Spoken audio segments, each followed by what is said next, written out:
மக்களுக்கு நல்லது பண்றதுக்கு அரசியலுக்கு வாங்கடா, கொள்ளை அடிக்கிறது கொலை பண்றதுக்கு கூட அரசியலுக்கு. கர்த்தர் சர்ச்சில் அவரை ஜெபிக்கிறத தவிர மிச்சம் வேலை செஞ்சதுக்காக சவுக்கு எடுத்து அடிச்சார் சார். இப்போ அதே இடத்த இவங்க வியாபாரம் செய்யணும்னு நினைக்கிறாங்க. இவங்க சவுக்கு எடுத்து அடிக்காம எதை எடுத்து அடிக்கணும்? கேனன் லா படி பார்த்தீங்கன்னா பொலிட்டிக்கல் இன்டர்ஃபரன்ஸ் இந்த ஃபாதர்னா பண்ணவே கூடாது. ஃபர்ஸ்ட் ஃபாதர்ஸோ சிஸ்டர்ஸோ எதுவும் பண்ணவே கூடாது. பக்கத்தில் இந்த காவி வேஷ்டி யாரு? காவி வேஷ்டியும் சும்மா போய் சந்திக்க போனாரா? ஸோ இதுதான் சார் இந்த திமுக பிஜேபியோட பி டீமுங்கிறதுக்கு இதுதான் சாட்சி. ஒரு திருடன் தான் சொல்ல முடியும். திருட்டு பய இல்லைன்னா நீ திருட இல்லைங்கிறத ப்ரூவ் பண்ணு. 90% கிறிஸ்துவ பாதிரியார்கள், பாஸ்டர்கள், சிஸ்டர்ஸ், பிஷப்பு, ஆர்ச்சி பிஷப்பு எல்லாம் கிளீன் ஹேண்ட்ஸ்ல இருக்காங்க. இந்த 10% வச்சு தான் இந்த திமுக பசங்க இப்படி கொள்ளையடிக்கிறாங்க. இவங்க கொள்ளையடிக்கிறதுனா ஏன் சொத்து சார்? உனக்கு விசுவாசத்துக்காக கடவுளை கும்பிடுறதுக்காக வர மக்களை இவங்க கட்சி வேலை பண்ணிட்டு இருக்கேன்னா அதெல்லாம் எலெக்ஷன் ஆஃபீஸா? அதெல்லாம் எலெக்ஷன் ஆஃபீஸா? இல்லைன்னா கூட்டத்துக்கு எலெக்ஷன் கூட்டத்துக்கு ஓட்டு கேட்கறதுக்கு அங்கே பர்மிஷன் வாங்கியிருக்கியா? ரெண்டுமே கிடையாதுல்ல. அப்படிங்கும் போது சர்ச் லைசன்ஸை கேன்சல் பண்ண உனக்கு சோத்துக்கே வழி இல்லாமல் ஆக்கிடுவேன். இதை தான் உங்களுக்கு நாங்கள் கொடுக்குற லாஸ்ட் வார்னிங். திருந்திக்கோ, இல்லை அவ்வளோதான்.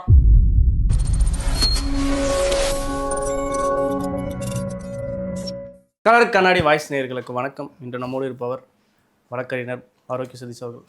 வணக்கம். வணக்கம். வணக்கம். நம்ம போன டைம் ஒரு வெற்றி வேட்பாளரை பற்றி பேசிட்டு இருந்தோம். அவர் வெற்றிக்கு ஆபத்து வந்ததா கேள்விப்படுறோம் உங்க பேச்சால. ஓகே. இன்னைக்கு அந்த வெற்றி வேட்பாளர் தீவிரமாக பிரச்சாரம் செய்கிறாரு. ஒரு பக்கம் சிறுபான்மையினர் சொல்லக்கூடிய சர்ச்சுக்குள்ளெல்லாம் பிரச்சாரம் பண்ணுறதாகவும் விஜய்க்கு வாக்கு செலுத்தக்கூடாதுன்ற மாதிரியான பிரச்சாரம்லாம் போயிட்டுருக்கு. அநேகமாக வெற்றி பெற்றுவார் இன்றைக்கும் இருதயராஜ் அப்படின்ற மாதிரிலாம் இதாகிட்டு இருக்கு. நீங்கள் எப்படி பார்க்குறீங்க? இல்லை, நீங்கள் சொல்கிற மாதிரி பார்த்தீங்கன்னா இது ஒரு பிம்பமே மட்டுமே. அதாவது என்னன்னு கேட்டிங்கன்னா எதையாச்சும் ஒன்று செஞ்சாகணும்ல ஃபைனலாக அப்படின்றனால உங்களுக்கு மெயின் ஸ்ட்ரீம் மீடியாவில் வர நியூஸஸ்னால் நீங்கள் பார்க்குறீங்க. அந்த நியூஸஸ்லன்னா நீங்கள் பார்த்தீங்கன்னா இப்போ ஜென்ரலாக நீங்கள் கேட்குறது எனக்கு தெரிஞ்சு இதை தான் கேட்குறீங்கன்னு நினைக்கிறேன். ஆமாம். ஓகே. இந்த மாதிரி நியூஸஸ் எல்லாமே பார்த்தீங்கன்னா சிஎஸ்ஏஆர்சி பேராளர்கள் மற்றும் ஜீசஸ் நிறுவனர் பால் தினகரனை சந்தித்து திமுக கூட்டணி வேட்பாளர் ஆதரவு திரட்டினர்னு சொல்லி கீழே அந்த மாதிரி cigarette smoking is injurious to ஹெல்த்னு போடுவாங்கல்ல, அந்த மாதிரி சின்னதாக போட்டு மேலே திமுக ஆதரவுன்னு போட்டிருக்காங்க. புரிஞ்சுங்களா? இதாவது என்னன்னு கேட்டிங்கன்னா இப்போ நான் உங்களுக்கு முன்னாடி தெரியும்னு நினைக்கிறேன். நான் கிறிஸ்துவ கூட்டணி சார்பாக நான் 2021 சட்டமன்ற தேர்தலில் நான் போட்டிட்டேன். ஓகேங்களா? இப்போ என்னோட ஃபோட்டோஸ் உங்களுக்கு ஷேர் பண்ணியிருக்கேன் பாருங்க. ஓகேங்களா? இப்போ என்னோட ஃபோட்டோஸ் பார்த்தீங்கன்னா இவங்கன்னா பார்த்தீங்கன்னா இது பிஷப்பு, ஓகேங்களா, ஃபாதர்ஸு, பாஸ்டர்ஸு, இவர் மோகன் சின்னு சொல்லுவாங்க இங்கே ஏஜி சர்ச்ன்னு சொல்லிட்டு. ஓகேங்களா? ஓகேங்க. இவங்கள்ட்டனா நான் வாங்கினப்ப என்ன போட்டிருக்கேன்னு மட்டும் பாருங்க. ஐ received the blessing from so and so person. ஓகேங்களா? அவங்க கிட்ட ஆசீர்வாதம் பெற்றேன்னு தான் நான் போட்டிருக்கேன். அவங்கள போய் நான் ஆதரவு பெற்றேன்னு நான் போடவே இல்லை. ஏன்னு கேட்டிங்கன்னா அது நீங்க இப்போ இல்லை, நீங்க யார் வேணா, நீங்க போன எலெக்ஷன்ல பார்த்தீங்கன்னா நம்ம ஜிகே வாசன் இருக்காரு பார்த்தீங்களா, அவர் சாந்தோம் சர்ச்சுக்கு போயிருந்தார். சாந்தோம் சர்ச்சுக்கு போயிருந்தப்ப என்ன பண்ணாருன்னு கேட்டிங்கன்னா அப்போ நம்ம விஜி, ஓகேங்களா, விஸ்கார் ஜெனரல்னு சொல்லுவோம், ஃபாதர் அந்தோனிசாமி எனக்கு ரொம்ப நல்ல பரிச்சயமானவர். அவர் என்ன பண்ணார், ப்ளஸ் பண்ணார். புரிஞ்சுங்களா? Sir, Christianity is not a exclusive religion sir, it is inclusive religion. நீங்கள் யார் வந்தீங்கனாலும் நாங்கள் ஆசீர்வாதம் பண்ணுவோம். புரிஞ்சுங்களா? ஆசீர்வாதம் வாங்குற எல்லாருமே வெளியில போய் ஆதரவுன்னு இந்த பொய் பிரச்சாரம் பண்றாங்க பார்த்தீங்களா? இதுதான் திமுகவோட இது. ஒரு டாக்குமெண்ட் காட்ட சொல்லுங்க. சர்ச்சிலேருந்து உட்காந்து ரிலீஸ் பண்ண, சர்ச்சிலேருந்து ரிலீஸ் பண்ணேன்னா என்னோட லெட்டரேட்ல தானே நான் ரிலீஸ் பண்ணோம். நீங்களே போய் லெட்டரேட்ல ரிலீஸ் பண்ணிக்கிட்டீங்கன்னா அதை நான் ஒத்துக்க முடியுமா? சர்ச்சிலேருந்து ரிலீஸ் பண்ணுறாங்கன்னா இப்போ ஒரு விஷயம் நடக்குது அப்படின்னா சர்ச்சிலேருந்து ரிலீஸ் பண்ணுவாங்க, நாங்கள் இதை செய்கிறோம் அதை செய்கிறோம்னு சொல்லிட்டு. ஏன்னு கேட்டிங்கன்னா சர்ச்சிலேருந்து செய்ய மாட்டாங்க. என் ஓட்டு இப்போ நான் ஒன்றும் இல்லை, என் பையன் இன்ஜினியரிங் படிக்கிறான்னு வச்சுக்கோங்க, நீ இல்லை இன்ஜினியரிங் படிக்கக்கூடாது காமர்ஸ் படின்னு ஒரு ஃபாதர் சொன்னால் கேட்பானா? புரிஞ்சுங்களா? சர்ச்சுங்கிறது சாமிங்களை நம்ம கும்புறதுக்கு மட்டும்தான் சர்ச் வலியுறுத்த ரிலீஜியஸ் வேக்கு மட்டும்தான் நம்ம சர்ச்சை உபயோகப்படுத்துவோம். மற்றபடி எல்லா விஷயத்துக்குமே அவங்கவுங்க ஃபேமிலியில் அவங்கவுங்க டிசைட் பண்ணுறது தான். தனி மனித ஓட்டை வந்து ஆக்சுவலாக ஆஸ் பர் கேனன் லான்னு எங்களுக்கு ஒரு சட்டமே இருக்குது. அந்த சட்டப்படி வந்து பார்த்தீங்கன்னா பொலிட்டிக்கலாக அவங்க வந்து இன்ஃப்ளூயன்ஸே பண்ணக்கூடாது. அப்படிங்கும் போது வந்து பார்த்தீங்கன்னா எதையாச்சும் ஒன்று சொல்கிறாங்கன்னா கூட இப்போ ஒரு கூட்டம் போடலாமாப்பா, இதை பற்றி டிஸ்கஸ் பண்ணலாமாப்பா அப்படின்னு சொல்லி நம்ம பண்ணுறாங்கன்னா கூட நோட்டீஸ் போர்டில் போடுவாங்க, எல்லாத்தையும் வந்து அழைப்பாங்க, எல்லாரும் டிஸ்கஸ் பண்ணுவாங்க. இன்னைக்கு எல்லாத்தையும் டிஸ்கஸ் பண்ணி ஓட்டு போடுறதுக்கு தான் எலெக்ஷன் இருக்கு. சர்ச் என்ன பண்ணுறது? ஸோ ஆசீர்வாதம் வாங்க போனது. இப்போ எனக்கு ஆதரவா, இப்போ அவங்களுக்கு ஆதரவுனா எனக்கு ஆதரவா? இது என்ன தென்னை மரத்தில் ஒரு குத்து பனை மரத்தில் ஒரு குத்து? தேர்தல் சமயத்தில் சந்திக்கிறது தான் அது. இல்லை, அதுதான் சொல்கிறேன். இப்போ ஜி.கே. வாசன் பேசி இருந்துச்சார்ல, ஓகேங்களா, ஆசீர்வாதம் பண்ணாங்களா, அதுவும் பிஜேபி கூட்டணி, ஓகேங்களா, பிஜேபி கூட்டணியில் ஜி.கே. வாசன் போய் சந்திச்சாரு, ஆசீர்வாதம் பண்ணாங்கன்னு சொல்கிறேன். அந்த ஃபோட்டோவும் காட்டுறேன், என்னோட ஃபோட்டோவும் காட்டுறேன். அதுதான் தேர்தல் சமயம் சார். இப்போ நான் ரிலீஸ் பண்ணது போன வருஷம் நான் இருந்த தேர்தல் சமயத்துக்கு தான் நான் வந்து போட்டிருக்கேன், புரிஞ்சுக்கலாம். இந்த ஃபோட்டோ எல்லாமே வந்து பார்த்தீங்கன்னா தேர்தலுக்காக நான் சந்திச்சு, அதாவது எப்படின்னு கேட்டிங்கன்னா, நேராக போகிறீங்க, இப்போ ஒரு பாயை பார்க்குறீங்க, ஓகேங்களா, வாசல் நின்று அவர் எல்லாம் ஊதுவாங்கல்ல, ஊதுனோடனே பாய் ஆதரவுன்னு நம்ம சொல்ல முடியுமா? ஒரு கோயிலுக்கு போகிறீங்க, ஓகேங்களா, இன்னைக்கு அர்ச்சனை கூட ஒன்று பண்ணாங்கன்னு நினைக்கிறேன், அது டிவிகேவோட பொதுச் செயலாளர் ஆனந்த், ஓகேங்களா, ஜோசப் விஜய் கடகராசி ஏதோ ஒரு நட்சத்திரம்னா சொல்லி பண்ணாங்க. இப்போ அவர் வந்து அவருக்காக இவர் ப்ரேயே பண்ணிட்டாரு அப்படின்னு சொல்ல முடியுமா? இதெல்லாம் முட்டாள்தனமாக மக்களை வந்து யோசிக்க விடாம செய்யறது தான் இந்த திருட்டு திமுகவோட வேலை. களத்தில் அப்படி இருக்கா சார்? இல்லை சார், அப்படி இருந்துச்சுன்னா போடணுமே சார். சர்ச்சில் இருக்க எனக்கே தெரியலன்னா அப்புறம் என்னத்த சொல்றீங்க? ஸோ அந்த மாதிரி ஒரு ப்ரொபகண்டா. ஏன்னு கேட்டிங்கன்னா, இதெல்லாம் நான் வந்து சர்ச்சுக்கு ரொம்ப ரொம்ப கருத்தாக எழுதியிருக்கேன். 2-3 ஃபாதர், ஒரு 10% ஃபாதர் இருக்கிறாங்க, இல்லைன்னு சொல்லலை நான். அந்த மாதிரி வாயை என்ன விட்றாங்க, அந்த ஃபாதர் மேலேனா நான் வந்து புகார் கொடுத்துருக்கேன், புரிஞ்சுக்கல. இப்போ இனிகோ ஹிருதயராஜ் மேலே உனக்கு என்னன்னு கேட்டிங்கன்னா, புகார் கொடுத்து எடுக்கல அப்படின்னா நம்ம ரோமுக்கு எழுதணும். ரோம்லேருந்து வந்து தானே இந்த ஃபாதரை அரெஸ்ட் பண்ணாங்க, ஓகேங்களா, ரிப்போர்ட் கொடுத்து தானே இந்த ஃபாதரை அரெஸ்ட் பண்ணாங்க. ஸோ எங்களுக்கு வந்து நாங்கள் எது வரைக்கும் நாங்கள் போவோங்கிறது எல்லாத்துக்கும் தெரியும்.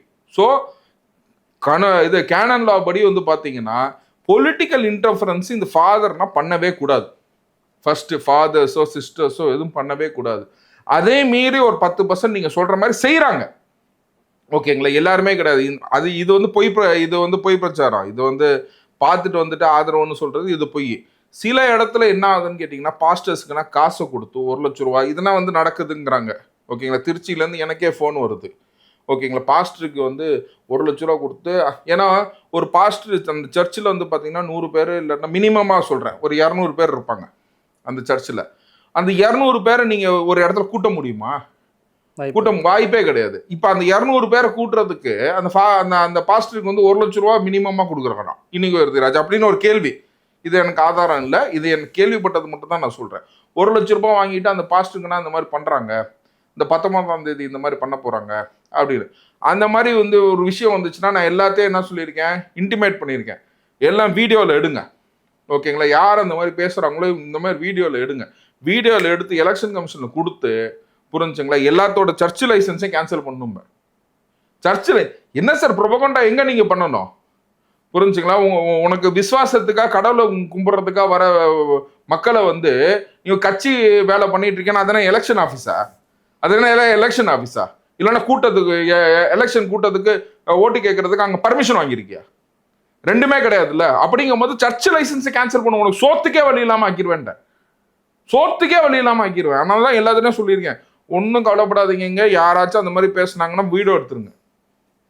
வீடியோ எடுத்து, புரிஞ்சுங்களா சார், கர்த்தர் வந்து சர்ச்சில் வந்து அவரை ஜெபிக்கிறத தவிர மிச்சம் வேலை செஞ்சதுக்காக சவுக்கு எடுத்து அடிச்சார் சார்.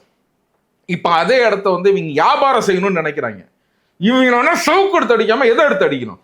சர்ச்சே இல்லாமல் ஆக்கிடுவேன். நான் சொல்றேன் சார், சர்ச்சே சோத்துக்கே நீங்க பாஸ்டர் இந்த வேலையெல்லாம் பண்ணீங்கன்னா அடுத்த மாசத்துலேருந்து நீங்க இனிகோ ஹிருதயராஜ்கிட்ட தான் போய் நீங்க காசு கேட்கணும். உங்களுக்கு சர்ச்சே இருக்காரு, சோத்துக்கே நீங்க பிச்சை தான் எடுக்கணும்.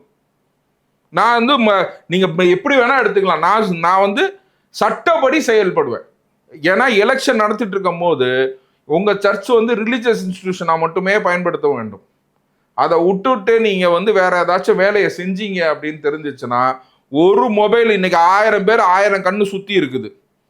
ஓகேங்களா? இது மட்டும் இங்கே மட்டும் பாஸ்டர்ஸ் மட்டும் இருக்குல்ல, ஒரு 10% சிஸ்டர்ஸ் ஃபாதர்ஸும் பண்ணுறாங்க. இப்போ ஹவுஸ் விசிட்னு வீட்டுக்கு வருவாங்க, வீட்டுக்கு வந்துட்டு அப்படி நைஸாக பேசுவாங்க. ஓகேங்களா? இல்லை அப்படி இந்த மாதிரி சர்ச் பாதர்களோ சிஸ்டர்ஸோ அப்படி பேசும்போது மக்கள் ஓகே ஓட்டு போட்டுடலாம், சர்ச் பாதரே சொல்றாரு ஓட்டு போட்டுடலான்ற மாதிரி. இல்லை அந்த மாதிரினா யாரும் இப்போ சார் நீங்கள் நல்லா யோசிச்சு பாருங்க, 50 வயசு கீழே இருக்கிறவங்க இன்னைக்கு ஜென்சி கிட்ஸுன்னாங்க. இன்னைக்கு 80லேருந்து நீங்கள் 80s எடுத்தீங்கன்னாவே எல்லாமே 50 இயர்ஸ் பிலோ தென் 50 இயர்ஸ், ஒரு 45 இயர்ஸ் கீழே இருக்கிறவங்க. யாராச்சும் சொன்னால் போடுவாங்களா? சொல்லுங்க.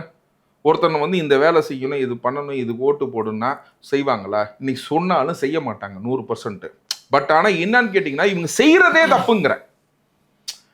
நீ அதை சொல்லக்கூட கூடாதுங்கிறேன். நீ அதை சொல்லக்கூட கூடாது. அவங்க செய்யலை அப்படிங்கிறது வேற விஷயம். புரிஞ்சுங்களா? இப்போ பசங்க செய்வாங்களா? இப்போ ஏதாச்சும் ஒன்று மாற்றி செய்வாங்களா? இன்னைக்கு எல்லாம் மூளை இல்லாமல் இருக்கிறாங்க. அதுவும் இல்லாமல் கிறிஸ்டியானிட்டி பொறுத்த வரைக்கும் வந்து பார்த்தீங்கன்னா எல்லாருமே படித்தவங்க. ஒரு ஃபாதர் சொல்கிறதுக்காக கேட்பாங்களா? ஃபாதர் நீங்கள் உங்கள் ஜெபம் பண்ணுற வேலையை மட்டும் பாருங்கள் அப்படிம்பாங்க. நீங்கள் உங்கள் ஜெபம் பண்ணுற வேலை, நான் எதையே தான் சொல்கிறேன். நீங்கள் கர்த்தரை பற்றி பேசுகிற வேலையை மட்டும் நீங்கள் பாருங்கள். நீங்கள் ரிலீஜியஸ் லீடர்னு ஏன்னு கேட்டிங்கன்னா, சார் எங்கள் அம்மாவுக்கு 75 இயர்ஸ் சார். இப்போ ஒரு ஃபாதர் வந்து 40 வயசு இருக்காருனாலும் பிளெஸிங் வாங்குறாங்கல்ல, அந்த மரியாதையை இழந்துடாதீங்க. அந்த மாதிரி எதையாச்சும் ஒரு ஃபாதரோ சிஸ்டரோ பிஷப்போ ஆர்ச்சி பிஷப்போ பாஸ்டரோ எதையாவது பண்ணிக்கிட்டு இருந்தாங்கன்னா நீ கிறிஸ்டியானிட்டியில இருக்க மாட்ட. நீ கிறிஸ்துவத்தை வச்சு நீ வியாபாரம் பண்ற, உன்கிட்ட இருக்கிற மக்கள்னா நீ விற்கிற அப்படின்னா உன்னை நாசம் பண்ணிடுவேன். நீங்க எப்படி வேணா எடுத்துக்கலாம் சார். ஆமா சார், சவுக்கு எடுத்து அன்னைக்கு அடிச்சாரு ஏசு கிறிஸ்து. இன்னைக்கு நான் செய்வேன். உனக்கு பெட்டிஷன் மேல பெட்டிஷன் போட்டு நீ பண்ணதுன்னா வந்து வெளிச்சத்துக்கு கொண்டு வந்து, புரிஞ்சுங்களா? நெக்ஸ்ட் நீ சாவும் போது அந்த உடுப்பை கழட்டி உன்னை வீட்டுல உட்கார வைப்பேன். அதாவது கூட இயேசு கிறிஸ்து கூட இருந்தவன் தான் சார் யூதாசு. இயேசு கிறிஸ்து கூட இருந்தால்தான் யூதாசு காட்டி கொடுத்தவன். ஓகேங்களா? 30 வெள்ளி காசு காட்டி கொடுத்தது யூதாசு. அந்த மாதிரி சில 10% ஃபாதர் சிஸ்டர்ஸ் பிரதர்ஸ் இருக்கிறாங்க. இவங்களெல்லாம் ஒழிக்கணும். ஓகேங்களா? இவங்களெல்லாம் ஒழிக்கணும். இந்த யூதாசனா கண்டுபிடிச்சு இந்த யூதாசனா ஒழிக்கணும். இந்த லூசிஃபர் இந்த சாத்தானா விரட்டணும். இதுதான் என்னோட வந்து பிரதான கொள்கை சார். இனிக்கோ இருதயராஜ் வந்து வெளியில் வந்து சிறுபான்மை காவலர் அப்படின்ற மாதிரி பேசுறாரு. ஸ்டேன் சுவாமி அப்படின்ற மாதிரிலாம் நம்ம முன்னாடியே இது காணொலியில் பேசியிருக்கோம். ஆனால் அப்படி இருக்கும்போது பாஜக வந்து ஸ்டேன் சுவாமி இறந்ததுக்கு யார் காரணம்? பார்த்தீங்கன்னா இன்னைக்கு இருக்கிற ஒன்றிய அரசு தான் மிக முக்கியமான காரணம். ஏன்னா அவருக்கு ஸ்டாக் கூட கொடுக்கலன்றது தான் மிக சிக்கலான போராட்டம் பண்ணார். ஆனால் அப்படி இருக்கையில் எப்படி வந்து பாஜகன்னு சொல்கிறாரோ, ஆனால் அந்த பாஜக கூட ஒரு நீங்கள் ஒரு ஃபோட்டோ அனுப்பியிருக்கீங்க. இந்த ஃபோட்டோ சொல்கிறீங்களா? அதுதான் வந்து இன்னைக்கு வந்து பாஜகன்னு இந்த இனிகோ இருதயராஜ் சொல்றது அந்த ஃபோட்டோவை போடுங்க. ஓகேங்களா? இவங்களுக்கு வேணும்னா எந்த இது இவங்களுக்கு காசுன்னா காரி துப்பி கொடுத்தீங்கன்னா கூட காசை நான் வாங்கிக்குவாங்க. இவங்களுக்கு காசு எப்படி வந்தாலும் இவங்களுக்கு கவலை இல்ல சார். ஆனா வெளியில வந்து பாஜக எதிர்ப்பு அப்படிம்பாங்க. அங்க போய் எப்படி பம்மிக்கிட்டு உட்காந்துருக்கான் பாருங்க. இன்னைக்கு போட்டிருக்கேன் டாக்டர் இனிகோ இருதயராஜ் எஃபின்னு போட்டிருந்தாங்க. இல்ல சார் முன்ன அதான் ஃப்ராடு பையன் அப்படின்னு சொன்னேன். அது எஃபி என்னன்னு கேட்டாங்க எனக்கு. இல்ல முன்ன நீங்க சொன்னீங்க சர்ச் பாதரை மீட் பண்றாங்கன்னும் போது சும்மா சந்திச்சு ஆசைப்பட்டு அந்த மாதிரி கூட இருக்கல ஒரு மரியாதை நிமித்தமா. அதுதான் சொல்றேன். உங்க எதுக்கு மரியாதை நிமித்தமா? ஏன்னா நீ ஆளுங்கட்சியில இருக்கிற, எதிர்கட்சியில அந்த லேடிய நீங்க பேசவே விட மாட்டீங்கன்னு சொல்லுது. அந்த லேடிட்ட உங்களுக்கு என்ன வேலைன்னு கேட்கறேன். மரியாதை நிமித்தமா கூட இருக்கட்டும் சார், என்ன வேலைன்னு தான் கேட்கறேன். ஒரு ஜென்ரல் வியூ தானே சார். நான் வந்து மக்கள் வந்து சந்திக்கவே கூடாது பண்ணவே கூடாதுன்னு சொன்னேன். அந்த இடத்துல நீங்க வந்து ஒரு சூழ்நிலையை பாருங்க. தமிழிசை இந்த சைடு உட்காந்து அவங்க முறைச்சு பாக்குற ஸ்டைலும் புரிஞ்சுங்களா? ஏன்னு கேட்டீங்கன்னா ஆட்சியில யார் உட்காந்துருக்காங்க, யார்கிட்ட யார் எங்க போய் என்ன பண்ணணும், ஓகேங்களா? அது பக்கத்துல இருக்க சாமியார் யாரு, ஓகேங்களா? இதுக்குன்னா விட அவரே சொல்லட்டுமே. இதுக்குன்னா விட வந்து அவரே சொல்லட்டும் சார். நான் வந்து இன்னும் நீங்க சொல்ற மாதிரி நம்ம எல்லாத்தையுமே வந்து தப்புன்னு நம்ம சொல்லக்கூடாதுல்ல. ஓகேங்களா? இந்த சாமியார் யாரு, இனிகோ இருதயராஜ் கூட உட்காந்துருக்க அந்த சாமியார் யாரு பக்கத்துல, ஓகேங்களா? அதுக்கப்புறம் வந்து இந்த சைடு ஏன் இந்த லாஸ்ட் இதுல வந்து ஏன் வந்து தமிழிசை உட்காந்துருக்காங்க, நீங்க எக்ஸ்பேண்ட் பண்ணி பார்த்தீங்கன்னா தெரியும். ஓகேங்களா? ஸோ எல்லா விஷயத்தையும் நம்ம பார்த்தோம் அப்படின்னா அதில் தமிழிசை இருக்காங்க. எப்படி உட்காந்து டிஸ்கஸ் பண்றாங்க பாருங்க. இதை தான் கேட்கறேன். எக்ஸ்பிளைன் பண்ணட்டுமே. பக்கத்துல இந்த காவி வேஸ்ட் யாரு? காவி வேஸ்டையும் சும்மா போய் சந்திக்க போனாரா? ஸோ இதுதான் சார் இந்த திமுக வந்து பிஜேபியோட பி டீமுங்கிறதுக்கு இதுதான் சாட்சி. அவங்களுக்கு வேற ஒண்ணுமே தேவையில்லை சார். சபரீசனுக்கும் கிரிக்கெட் போர்டுக்கும் சம்மந்தம் இருக்குதா இல்லையா? ஜெய்ஷா பையனும் கிரிக்கெட் போர்டில் இருக்காங்களா இல்லையா? அதை கேட்டால் பிஸ்னஸும்பாங்க. புரிஞ்சுங்களா? இன்னைக்கு வந்து பார்த்தீங்கன்னா இன்னைக்கு தமிழ்நாடு அலோகேஷன்ஸில் பண்ணியிருக்கிறது இன்னைக்கு போர்ட்டை வந்து எதுக்கு வந்து அதானிக்கு நம்ம கொடுக்கணும். புரிஞ்சுங்களா? இன்னைக்கு அம்பானிக்கு எவ்வளோ இன்வெஸ்ட்மெண்ட்ஸ் இருக்குது, அதனால் நீங்கள் யோசிச்சு பார்த்தீங்கன்னாவே போதும். எல்லாருமே இந்த பினாமி மேலே பினாமி, இவங்களுக்கு அவன் பினாமியா அவனுக்கு இவன் பினாமியான்னு தெரியல எனக்கு. புரிஞ்சுங்களா? எதுக்காக நீ திமுக கவர்மெண்ட் கொடுக்கணும்? நீங்கள் எனக்கு செய்வீங்களா? ஒரு பங்காளி சண்டைன்னு வச்சுக்கோங்க, நம்ம மக்களுக்கு புரியுற மாதிரியே சொல்லுவோம். அந்த பங்காளிக்கு நீங்கள் போய் நீங்கள் வந்து உதவி செய்வீங்களா? ஜென்ரல் மனுஷன் சார். அப்படிங்கும் போது நீங்கள் எதுக்கு இவ்வளோ இது வந்து நீங்கள் இன்னைக்கு கொடுக்குற உன் போட்டனா, நீ எதுக்கு வந்து இவ்வளோ கொடுக்குற, எதுக்கு இவ்வளோ லேண்ட் அலோகேட் பண்ணுற அவங்களுக்கு? ஓகேங்களா? உனக்கு அவன் பிடிக்காத வேணா நீ எதுக்கு வை ஆர் டூயிங் திஸ், எதுக்கு இவ்வளோ இன்வெஸ்ட்மெண்ட்ஸை நீ வந்து அங்கே கொண்டு கொடுக்குற அப்படிங்கிறது எல்லா கேள்விக்கும் அவங்க பதில் சொல்லணும் சார். சார் நீங்கள் இப்போ இன்னைக்கும் இருதராஜை மட்டும் டார்கெட் பண்ணிருக்காரு விஜய் அந்த திருச்சி மேற்கு நிற்கிறதுக்காக. ஏன்னா மற்ற இவர்களை சார் இல்லை சார், என்னன்னு கேட்டிங்கன்னா இங்கே திருச்சபையில் ஒரு கூட்டம் ஒன்று நடந்திருக்கு. அதில் பார்த்தீங்கன்னா அந்த கூட்டத்தோட டாக்குமெண்ட் அமைச்சிருக்கேன். 11/4/2026 அன்னைக்கு நடந்திருக்கு. அது மெட்ராஸ் டைசஸ் நடத்துது. மெட்ராஸில் தானே நடத்தணும் கூட்டத்தை. அதை கொண்டு போய் நேராக திருச்சி கிழக்கில் வைக்கிறாங்க. அந்த திருச்சி கிழக்கில் மத்தியான சாப்பாடு யார் தெரியுங்களா? நம்ம அண்ணன் தான், நம்ம எஃபி தான். ஓகேங்களா? அவருக்கு எஃபின்னு வச்சுட்டேன் பேர். ஏன்னா அவர் இருதராஜ் எஃபின்னு போட்டிருந்தாரு. ஓகேங்களா? அதனால ஃப்ராடு பையனுங்கிறது அவரே டிக்ளேர் பண்ணிக்கிட்டார் அப்படின்னு நினச்சிக்கிட்டு அதுக்கு பிரியாணி சப்ளை நம்மளால் தான் பண்ணியிருக்காரு. ஏண்டா குவார்டருக்கும் பிரியாணிக்கும் ஓட்டு போடுறாங்க, நீங்கள் எதுக்கடா குவார்டருக்கும் பிரியாணிக்கும் மெட்ராஸ்லேருந்து இங்கே வந்தீங்க அப்படின்ற மாதிரி ஒரு கேள்வி வருதா வரலையா? எதுக்கு இதை அங்கே நடத்தணும்? மெட்ராஸில் நம்ம பார்சல் சென்டர்லேயே வச்சுருக்கலாம். இதை வந்து இந்த நோட்டீஸை வந்து எல்லா சர்ச்லேயும் நீங்கள் கொடுக்கலாம். யார் யாருன்னா இன்ட்ரெஸ்டோட நீங்கள் வந்து பங்கேற்குன்னு சொல்லலாம். எதுக்கு திருட்டுத்தனமாக ஒன்று நடத்துகிற மாதிரி ஏன் நடத்தணும்? ஏன்னா அங்கே போனப்ப 2-3 உங்களுக்கு ஒரு பயமா இல்லை உள்ளுக்குள்ள இல்லை சார், உங்களுக்கு ஒரு பயமா இன்னைக்கு ஏதாச்சும் வெற்றி பெற்றுவாரு அப்படின்ற மாதிரி? என்ன டெபாசிட் வாங்கிட்டா சந்தோஷம் தான் சார்.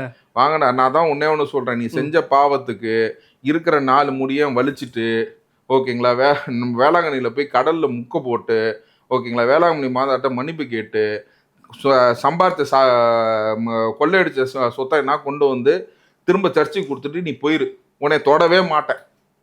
இதுக்கப்புறம் நீ வந்து சம்பாரிச்ச அப்படின்னா நீ எப்படி சம்பாரிச்ச, உன் சதுரங்க வேட்டைனா எப்படி நடந்துச்சு அப்படிங்கிறதுக்கு நான் போட்டிருக்க டாக்குமெண்ட்டே சாட்சி.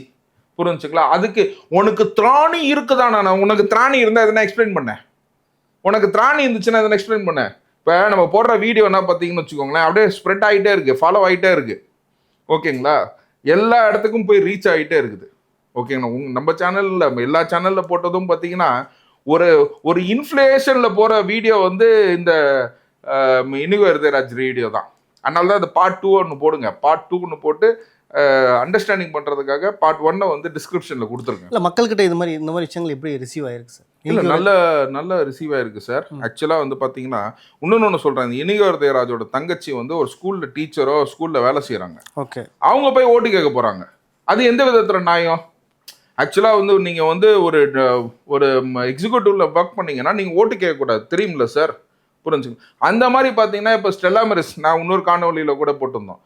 WCC பிரின்சிபல் வந்து ஒரு கேட்குற மாதிரி ஒரு நம்ம டாக்டர் எலிலனுக்கு ஒரு பைட்டு கொடுத்துருக்காங்க. ஸ்டெல்லா மெரிஸ் சிஸ்டர் வந்து பைட்டு கொடுத்துருக்காங்க. நீங்கள் பைட்டு கொடுக்கறதுக்கு யாரு நீங்கள்? புரிஞ்சுங்களா? ஒரு எம்எல்ஏ உங்கள் காலேஜுக்கு ஹெல்ப் பண்ணியிருக்காருன்னா தேங்க்ஸ் சொல்லணும். நீ பைட்டு கொடுக்கறதுக்கு உனக்கு என்ன வேலை இருக்குது? இப்போ இதே மாதிரி வந்து விஜய் நடத்தின ஒரு ஃபங்க்ஷனில் வந்து பார்த்தீங்கன்னா ஒரு ஹெட்மிஸ்ட்ரஸ் டான்ஸ் ஆடினாங்கன்னு சொல்லி சஸ்பெண்ட் பண்ணீங்களே. இப்போ இந்த சிஸ்டர்னா வந்து கவர்மெண்ட் சம்பளம் தானே வாங்குறாங்க. ஸ்டெல்லா மெரிஸ்ல இருக்கிற பிரின்சிபல் சிஸ்டர் கவர்மெண்ட் சம்பளம் வாங்குறாங்க சார். WCCல இருக்க பிரின்சிபலா ஹூவர் இட் இஸ் கவர்மெண்ட் சம்பளம் தானே வாங்குறீங்க.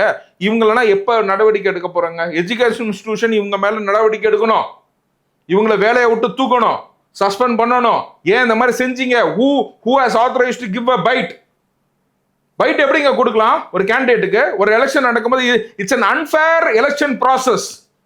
It is an unfair election process. நான் சொல்றேன், இந்த சிஸ்டருங்களுக்குன்னா நம்ம கொடுக்கணும், இந்த பயத்தை கொண்டு வரணும். இப்ப இனிகோ இருதராஜோட தங்கச்சி ஏதோ ஒரு ஸ்கூல்ல வேலை பார்க்குறாங்க திருச்சியில. வந்து போன சனிக்கிழமையே என்னமோ போயிட்டு இந்த மாதிரி ஓட்டு கேட்க போயிருக்காங்க. ஓகேங்களா? அது தப்பு. She has to be suspended. இன்னொன்று வந்து என்ன சொல்றேன், நாட் ஒன்லி சஸ்பெண்டட், அவங்க போன இடத்துல ஒரு கமோஷன் ஆயிடுச்சு. அவங்க அண்ணன் கோயில் காசை திருடினவனுக்கு நான் ஓட்டு போட மாட்டோன்ட்டாங்க. அது ஒரு கமோஷன் ஆயிடுச்சு. திருச்சி இல்லைங்க, திருச்சி கிழக்குல சிரிக்கணும் இல்லைங்க, திருச்சி கிழக்குல இதாயிடுச்சு, எங்க அண்ணனும் அப்படி கிடையாதுன்னு பயங்கர சவுண்ட் ஆயிடுச்சு. புரிஞ்சுங்களா? அப்படிங்கும் போது அவங்க நம்ம போட்ட வீடியோ, காணொலி, யூஆர்எல் எல்லாத்தையுமே அவங்க ஸ்ப்ரெட் பண்ணி, புரிஞ்சுங்களா, இப்பதான் மக்களுக்கு தெரியுது. புரிஞ்சுங்களா? ஒரு திருடன் தான் சொல்ல முடியும். திருட்டு பய இல்லைன்னா நீ திருட இல்லைங்கிறத ப்ரூவ் பண்ணு. கோர்ட்ல வந்து சொல்லியிருக்காங்க, நாங்க போட்ட டாக்குமெண்ட் எல்லாம் வந்து ஆத்தென்டிக் டாக்குமெண்ட்னு. நீ திருட இல்லைன்னா நீ ப்ரூவ் பண்ணு. திருட இல்லை அப்படின்னு உனக்கு திராணி இருக்குதா அப்படின்னா நீ ப்ரூவ் பண்ணு. திருட்டு பையன் தான் சொல்ல முடியும். எல்லாமே நாங்க டாக்குமெண்ட் வச்சிருக்கோம் சார். அவன் என்ன சார் டாக்குமெண்ட் வச்சிருக்கான்? நீ எப்படா நீ ஒரு ஒரு ஒரு ஒரு சிங்கிள் பெட்ரூம்ல முடக்கி படுத்து கிடந்த நீனு இப்ப எப்படி உனக்கு இவ்வளவு காசு வந்துச்சு? நீ சொல்லு. அந்த திராணி இருக்கா உனக்கு? நான் கேட்கிறேன், அந்த திராணி உனக்கு இருக்கா? உழைச்சு பாக்குறவன்ட்ட போய் கேள்வி கேட்கறிய. நீ இந்த மாதிரி ஊரா சொத்தையும் கோயில் சொத்தையும் திருடி திங்கிறப்ப நீ உனக்கு திராணி இருக்கா? அந்த திராணி இருக்கணும் சார். இருந்துச்சுன்னா நீ சொல்லு. இவ்வளோ டாக்குமெண்ட் போடுறோம்ல, இந்த யூடியூபுக்குன்னா ஃபோன் பண்ணி மிரட்டுறது, யூடியூபுக்குன்னா ஃபோன் பண்ணி மிரட்டினாங்கன்னு நிறைய யூடியூப்ல இருந்து எனக்கு கால் வந்துச்சு. யார் மிரட்டுறது? நான் என்ன என் நம்பர் உன்ட்ட இல்லையா? என்கிட்ட நம்பர் இருக்குது, இனியோ நம்பர் என்கிட்ட இருக்குது, என் நம்பர் என்கிட்ட இருக்கும். ஏன் என்னை கூப்பிட்டு மிரட்ட வேண்டியது தானே? யூடியூப் என்ன மிரட்டுறது? இதுதான் சார், இதுதான் வந்து கோழைத்தனங்கிறது. இதுதான் இந்த கோழைத்தனத்தை தான் நான் சொல்றேன். இந்த மாதிரி ஆளுங்க தான் வந்து பிக்சரைசேஷன் பண்றாங்க. இந்த இனிகோட பொற காசு நக்கினது தான், இந்த செம்பு காசு, இந்த செம்பு செருப்புல அடி வாங்கினது தான் இந்த மாதிரி சில ஃபாதர்ஸ் இந்த கூட்டத்தை தான் வச்சு இந்த மாதிரி மேனேஜ் பண்றாங்க. நம்ம எல்லா ஃபாதர்ஸையும் சொல்ல சார், நீங்க அதை ஃபர்ஸ்டே எடுத்து போட்டுருங்க. 90% கிறிஸ்துவ பாதிரியார்கள், பாஸ்டர்கள், சிஸ்டர்ஸு, பிஷப்பு, ஆர்ச்சி பிஷப்பு எல்லாம் கிளீன் ஹேண்ட்ஸ்ல இருக்காங்க. இந்த 10% வச்சு தான் இந்த திமுக பசங்க இப்படி கொள்ளையடிக்கிறாங்க. இவங்க கொள்ளையடிக்கிறதுனா ஏன் சொத்து சார், சர்ச்சோட சொத்து. அதனால நான் கோவப்படுவேன். எங்கெங்க சொத்து இருக்குது. இது மட்டும் இல்லை, எலெக்ஷன் முடிஞ்சதுக்கு அப்புறம் எல்லா சொத்தையும் மீட்கிறதுக்கு நாங்கள் ஒரு குழு ஆரம்பிச்சிட்டோம். எல்லா சொத்தையும் மீட்கிறதுக்கு ஒரு குழு ஆரம்பிச்சிட்டோம்.